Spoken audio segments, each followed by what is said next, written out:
Mining for Truth, a video presenting an overview of the Taseko Prosperity Mine proposals. The original project proposed in 2007 is located 125 kilometers southwest of Williams Lake in the interior of BC. Taseko Limited has proposed to mine tons of gold and copper from a mineral deposit straddling Fish Lake, traditionally known as Tsetsembini by the local First Nations. The project area would include a 125-kilometer power line, a 2-kilometer access road, a standard open-pit mine, and a large tailings facility. In October 2008, Taseko submitted a request to the BC EAO to determine if the project was reviewable for an EA. Their request highlighted the economic benefits to the project, including short and long-term job creation and boost to both local and provincial economies. In January 2009, the BC EAO deemed the project reviewable and an EA began. This assessment included technical reviews, public hearings, and First Nations consultation. In January 2010, the BC EAO approved the project on the merit of economic benefits, despite the adverse effects to fish and Little Fish Lake.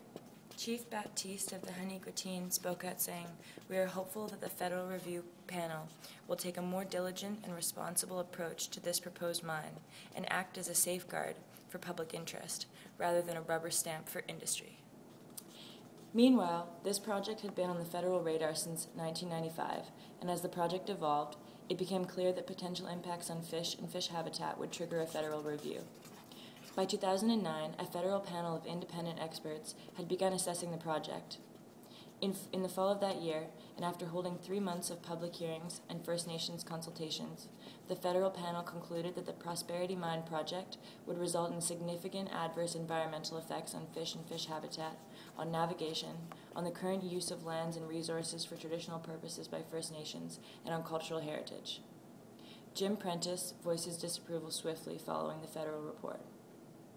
With the federal rejection, opposition to the project could breathe a sigh of relief, but their cheer was to be short-lived, as 2 days later, Taseko released a statement announcing their intention to submit a new proposal for the mine.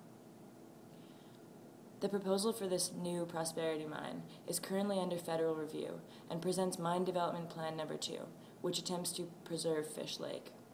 This plan was previously dismissed as an alternative due to its greater long-term environmental risks and economic infeasibility. Before the mine proposal, the primary industry in and around the Williams Lake area was the forestry sector. Over the last decade, mountain pine beetle has ravaged the area and resulted in a significant downsizing of this vital industry.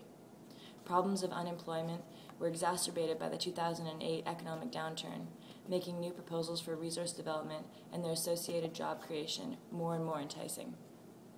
Conversely, a major environmental concern has been the impacts of subsurface leachate on groundwater quality. Because Fish Lake is located downstream of the proposed tailings area, contaminated leachate will likely make its way into the hydrological cycle of the lake. Similarly, wetland and grizzly bear habitat will be severely compromised throughout the development area. If this project were to go through, the question shifts from can First Nations still use this area to will First Nations still want to use the area? If the perception among the Chilcotin people is that the intrinsic value or sacredness of this space has been compromised, then perhaps the traditional use of Tsetsembini will be jeopardized. The environmental impact assessment process surrounding both Prosperity Mine proposals has been rife with conflict and controversy. Questions regarding social equity and environmental integrity have been raised, and the values and concerns of the First Nations communities have not been adequately addressed. As we're now entering a new public hearing phase, many are disheartened that they will once again have to extend time, energy, and resources to protect their sacred areas.